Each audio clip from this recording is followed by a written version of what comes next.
Auction time. This is the 3P series auction, 3P01. I did this dacite blade on video.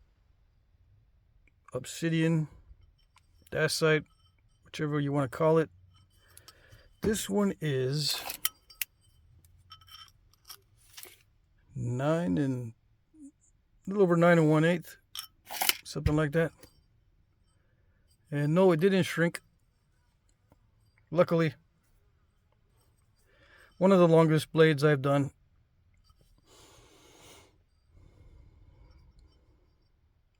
It's let's see, how wide is this one? 2 1/4. Yeah. If I make it any wider than this, I'll have trouble in the middle. But yeah, it's sharpened all the way around, but it's not like super duper sharp. It's just what I called regularized. It's sharpening due to regularization. How's that? Okay. So, but that's it for the points. Actually, all I got now is boxes. I did not have much time to do a lot of points other than the ones I did at the Knapping and on the side. I did some side projects and stuff. So that was the only one left. Okay. 3P02 is a box of heat-treated Georgia cherts and jaspers. Oh yes. I took some flakes off so I could see. Yeah. That's like the 4th time Mr. Thunder Muffler has gone by. He's going to ruin my whole presentation here. Yeah, that's like the 4th time. I don't know if they're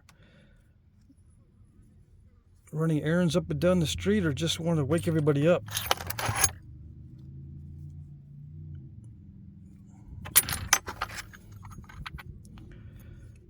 Okay, and I'm in the van with all the windows and doors closed up tight, and I can still hear that Thunder Muffler truck. Okay, so here we go. Just a few flakes for you to maybe practice on, but you know, you'll be reducing these anyway, so you'll get more of those flakes. Actually, just reducing these one at a time down to nothing, instead of trying to get bifaces out of all of them. And if you snap it, some of you guys will just go on to the next one. No, if you're reducing this down to a biface and you snap it, nap all the stuff that you get from it, the flakes, the 2 halves, everything down to nothing, and then move on to the next one, or you'll blow up the whole box. Okay, just my suggestion. Those are delicate heat treats. All right.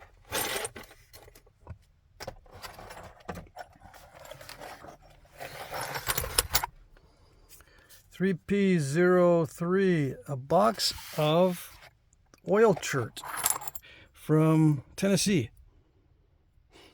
Yeah. When I was spoiling this and flaking it, I found that it smells a lot like oil, but it's not a strong smell. It's a very faint smell, so I think it's a type of oil chert. Don't ask me what it is. I think it's either from Kentucky or Tennessee or the border thereof. And there's enough in here to fill a small flat rate box. Flakes. I've got a little partial biface here. And spalls of various types. And this is a very dark, it looks very dark, right? Because it is. Okay. I was going to nap a lot of cool points out of these pieces, but when do I have time to nap a lot of cool points these days? Never. So, of course, I kept the worst spalls for myself to do on video for challenges, but I'm selling the best ones. All right.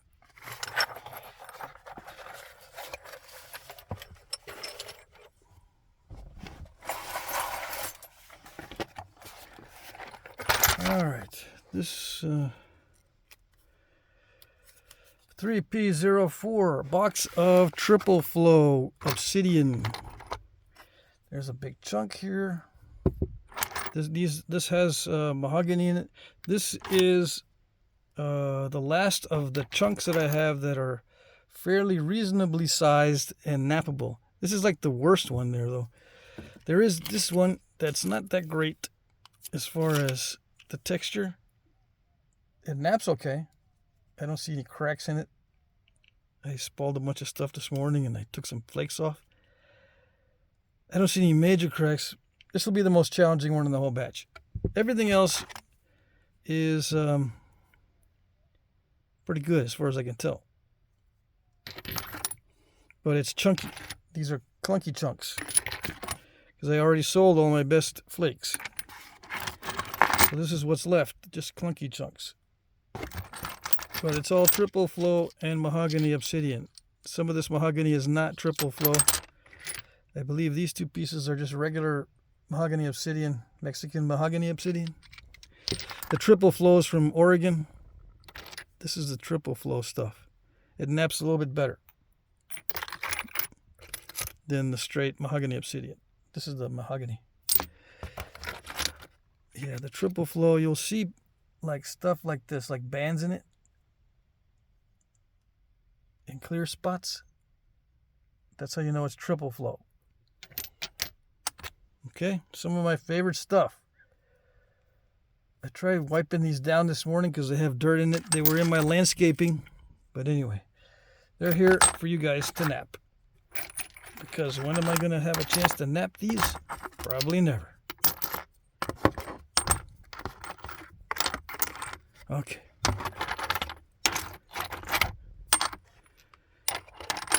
But yeah, I might have said that that was the last of all my flakes of triple flow, but I found some in my yard and stuff, and now I can fill up a little box for you. All right.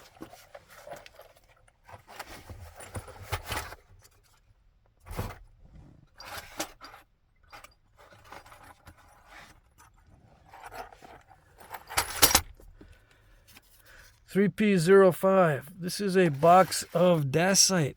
Now this dacite is from the big spall that I got this blade from.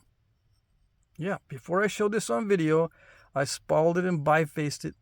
No, I didn't spall it. Before I showed this on video, I bifaced the spall. There you go. To a certain degree. And those flakes that came off from the spall that I bifaced are these flakes. And these are the best ones from the bifacing process. Okay, same stuff as that blade is made of. So you get a chance to see how crunchy this is. But it's good quality stuff. Other than the crunchiness, I was having trouble with the crunchiness on the edge. Good quality means I don't see any cracks other than just like that. There's no internal weirdness to it as far as I can tell. Except maybe this one piece. And we'll take that one out. Or we'll keep it in because you'll be able to throw it out. All right? If you want to throw it out. But there are different size flakes in here. All from the bifacing process of that large blade. Okay.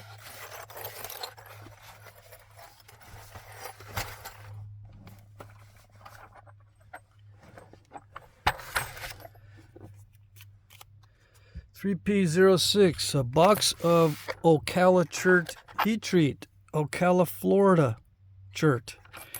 And these are bifaces and flakes and spalls. None of them are really, really big. There's one in here that's kind of big, but everyone is under 4 inches there. This one is the biggest one in here. Yeah, almost, it's 4 3/4. All right, now, just so you know, fair warning, this stuff is for advanced nappers. You're going to have inclusions in it, right? I don't think that goes all the way through. But as you can see, it has little defects. So if you try to make something delicate out of it, you're going to run into trouble, unless you're an advanced napper. Now, if you're not an advanced napper and you end up buying this or winning the auction, be very, very gentle with it because it's Snappiola chert. This will snap in half if you look at it wrong. Okay? This stuff will snap in half. It'll give you trouble. It'll break where you don't expect it. But it has this beautiful translucency to it. Right? It's nice and translucent. And it's all heat treats. So it's easy to run flakes on, but not easy to make thin points from. You can make points that are thick, no problem. But thin points, no. And the irony is, to see the translucency, you need thinness.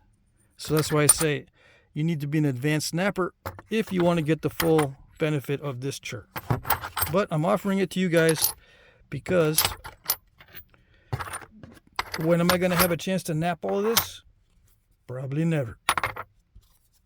Okay.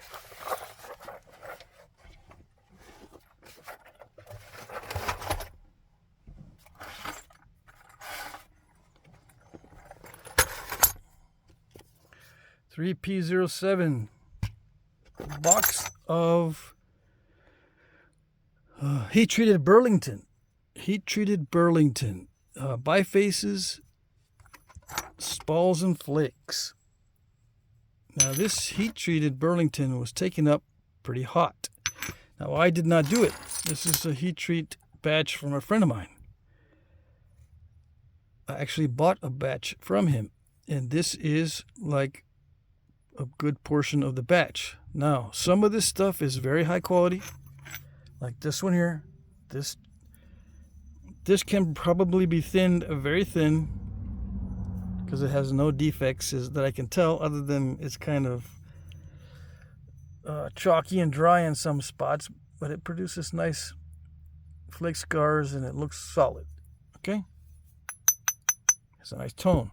This one, on the other hand, beautiful colors and patterns, right? But it's got a lot of crackeola in it and defects. So be aware that you would need advanced skills to nap this down into a thin point. Thick point, not a problem.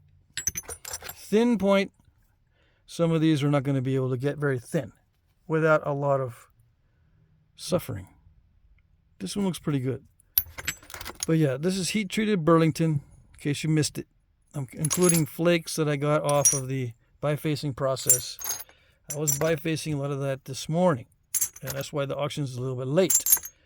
I wanted to offer this because I bought a bunch of it. I'm never going to be able to nap all of it, so I'm offering some of it to you guys. Yeah, and these are just flakes that you can, experiment with before you start delving into the big pieces. So just be aware that this is very similar to the consistency of the Ocala heat treats.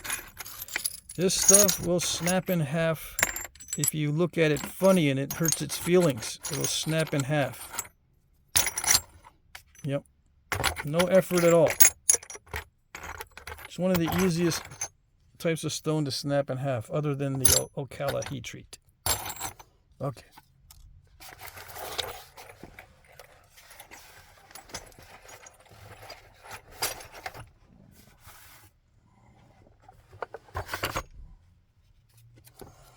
P08.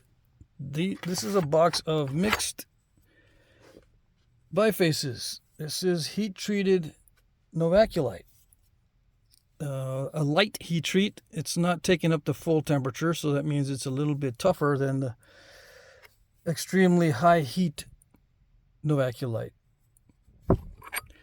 Mahogany obsidian. This one is not a triple flow as far as I can tell. This is just straight mahogany obsidian.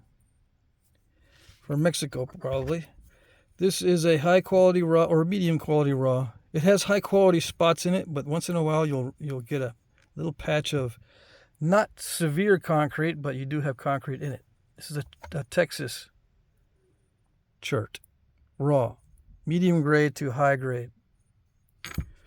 And this is Flint River chert from Georgia. And same with this one. This one's more of a butterscotch. This is more of a swirly. What is the dimension, you might ask? This one is 6 1/4 by 3 3/4. So that one's not lame. It's more than 6 inches. This one is 6 1/2 by 3 5/8. Also not lame, but this one 5 1/8. So just be aware, they might look bigger on video. This is almost 5. And this one is 4. Okay.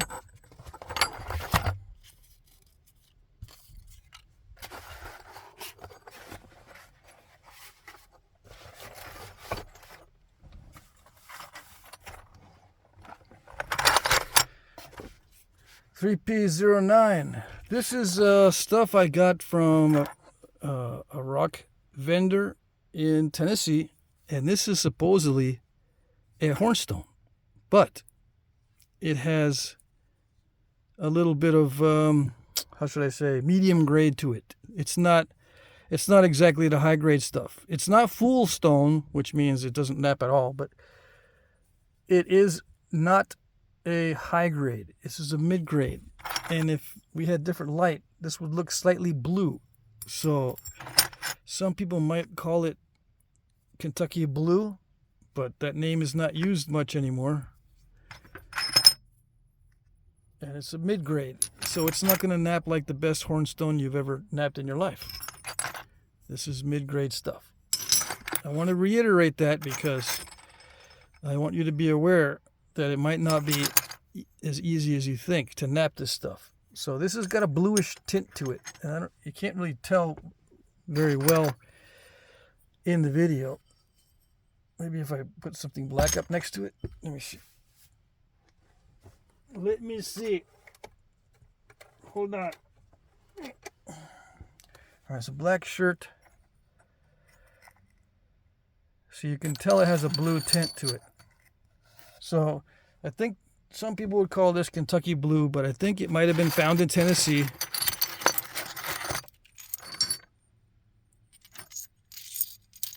Of course, the rock vendor, or the guy that sold me this, doesn't want to reveal his exact location.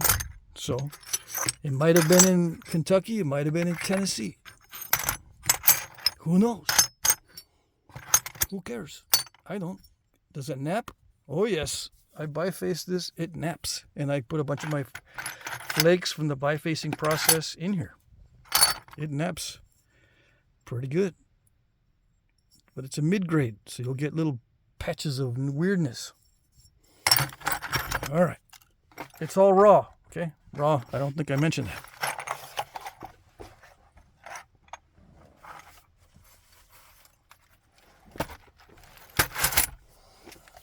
$3P10, last but not least, the box of mixed flakes. These are heat treats mixed with obsidian and dacite and high quality raw all in one.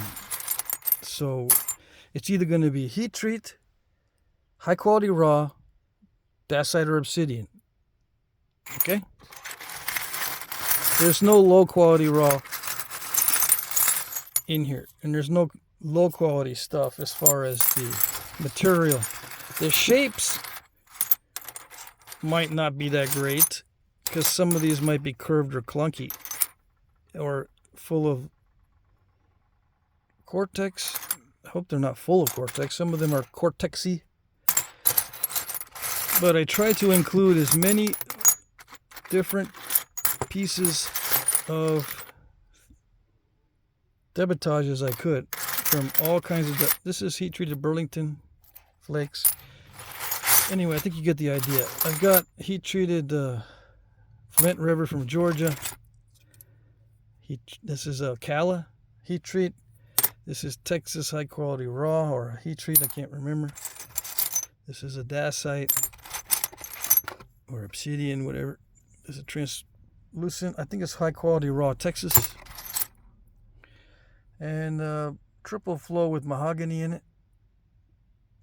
Yes, triple float.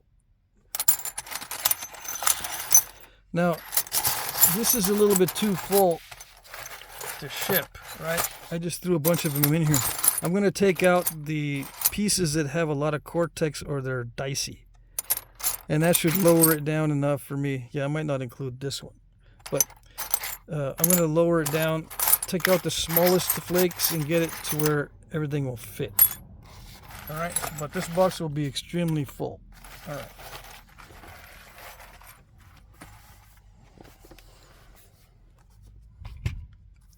Rules. Bid in the comments section under one of my pre-populated comments. This means that you will be replying to one or more of my comments that I'll put in there before I post the video. Okay, my pre-populated comments will contain the item number, a timestamp where the item appears in the video, and a short description. I will like your comment if I see it.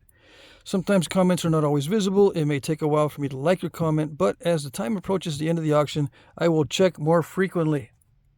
Okay, so this auction is posting a little late, but you should have plenty of time to bid, several hours, and I will check. Now, in the beginning, I don't check as often as I do toward the end. Toward the end, like when it gets down to 30 minutes or 20 minutes, I start checking every minute. So if you don't see a like on your comment, something's up. Either you comment on a different video and see if it's actually working. If it's working there and it's not working in the auction video, send me an email. I'll try to figure it out, because sometimes that does happen. You know, just with my luck, you can comment everywhere else in the world except on the auction video. I don't know why. Okay. I have a demo on my tablet on Video Auction 3J that shows you how to open up the comments section so you can bid under the appropriate comment, under one of mine. You got to put your comment under my comment or your reply under my reply. Same thing. If it says reply, you enter your reply. If it says enter your comment, you enter your comment. I don't know what YouTube says. Just be aware that replying and commenting are the same thing. All right. Try not to bid at the last minute. I'm using YouTube's time tracker, and it's not always accurate. It can take up to 2 minutes. It can be up to 2 minutes off. Please be aware of this. Now, some of you guys are sniping at the end of the time. Like it's getting to 8:59 Eastern time. And you guys are all putting in your bids. When you do that, that pretty much guarantees that the time tracker is going to be off, because a lot of you guys are clogging up the comment section at the same time. You're all entering it in your bids at 15 seconds before closing. If you've got 10 guys entering all your bids at 15 seconds before closing, it's going to clog up the system, and it's going to get you're going to be posted as late.